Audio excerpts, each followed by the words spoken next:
একদিন এক ছাত্র সকালে ক্লাসে যাওয়ার পথে রাস্তায় একটি মোটা মানি ব্যাগ দেখতে পেল।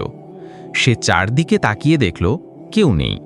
ব্যাগ খুলে দেখে ভেতরে অনেক টাকা, কিছু কার্ড আর একজন ব্যক্তির নাম ও ঠিকানা। তার মাথায় নানা চিন্তা ঘুরছিল। এই টাকা দিয়ে নতুন ফোন কেনা যাবে, নিজের পড়ালেখার খরচও মিটে যাবে। কিন্তু পরক্ষণেই সে ভাবে, এটা আমার না, এটা হারাম হয়ে যাবে যদি আমি এটা নিই। আমার দায়িত্ব হলো এটা ফিরিয়ে দেওয়া। ছেলেটি ঠিকানায় গিয়ে পৌঁছালো। দরজায় একজন বৃদ্ধ লোক বের হয়ে এলেন, চোখে কান্না। বাবা, তুমি কি আমার মানিব্যাগ পেয়েছ? ছেলেটি বলল, জি আঙ্কেল, আমি পেয়েছি এবং সেটা ফেরত দিতে এসেছি।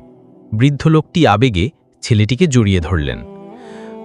এই টাকাগুলো ছিল আমার স্ত্রীর চিকিৎসার জন্য। আমি হারিয়ে ফেলেছিলাম, ভেবেছিলাম সব শেষ হয়ে গেছে। তিনি ছেলেটির মাথায় হাত বুলিয়ে দোয়া করলেন, তোমার মতো সৎ ছেলের জন্য সমাজ এখনো সুন্দর। সুতরাং নীতিবাক্য, যা তোমার নয় তা নেওয়া নয়, বরং ফিরিয়ে দেওয়াই বড়ত্ব। সত্যিকারের চরিত্র পরীক্ষা হয় সুযোগের সময়।